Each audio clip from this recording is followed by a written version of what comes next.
좋아요, 구독 부탁드릴게요. 지난 7월 1일 장애인복지법이 제정 31년 만에 개정되었습니다. 1981년 장애인의 복지와 인권을 보장하기 위해 제정된 심신장애자복지법은 1998년 의학적 심사에 따라 장애 등급을 1급부터 6급까지 나누는 장애 등급제로 변화하게 됩니다. 그러나 장애 등급제가 사람마다 개별적인 상황을 제대로 반영하지 못하여 필요한 서비스가 제대로 이루어지지 못한다는 비판이 있었는데요. 이에 정부는 7월 1일부터 장애인을 장애 정도가 심한 장애인과 심하지 않은 장애인 두 단계로 단순화하는 장애 등급제의 단계적 폐지를 발표하였습니다. 주요 내용은 장애 정도에 따라 중증과 경증 장애인으로 구분하고 장애인의 욕구와 환경을 반영하는 서비스 지원 종합조사를 도입하여 꼭 필요한 대상자를 지원하며 장애인 정책의 서비스 대상을 확대한다는 내용입니다.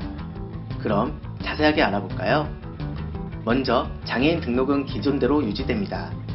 그러나 1급부터 6급으로 나뉘었던 장애 등급은 사라지는 대신 장애 정도에 따라 중증과 경증 장애인으로 구분하여 기존의 1급부터 3급 장애인까지 받던 중증 장애인 우대 혜택은 그대로 유지되도록 하였습니다.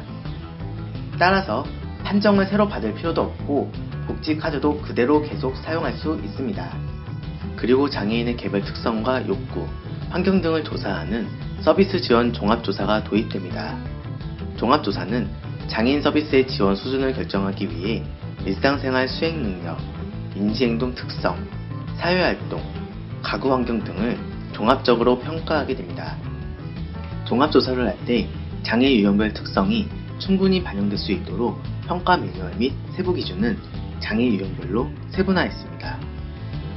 예를 들어 시각장애인이 옷 갈아입기는 가능하지만 옷의 청결 상태, 색상과 무늬, 앞, 뒤를 구별하기 어려워 타인의 도움이 필요한 경우 등을 적정하게 고려하여 평가하게 됩니다.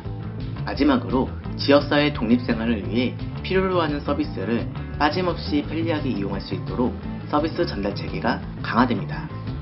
정부는 장애인이 서비스를 몰라서 지원받지 못하는 일이 없도록 사회보장 정보 시스템을 통해 장애 유형, 장애 정도, 연령에 따라 받을 수 있는 서비스를 선별하고 누락 서비스도 찾아 안내할 계획이라고 발표하였습니다.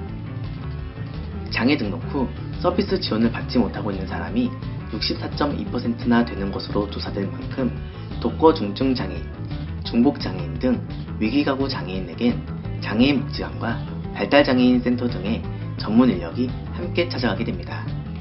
이렇게 장애인 등급제가 폐지되고 종합조사가 도입되면 1919년 7월부터 활동 지원 시간이 늘어나고 장애인 콜택시 등의 이용 대상이 확대되는 구체적인 변화가 있습니다.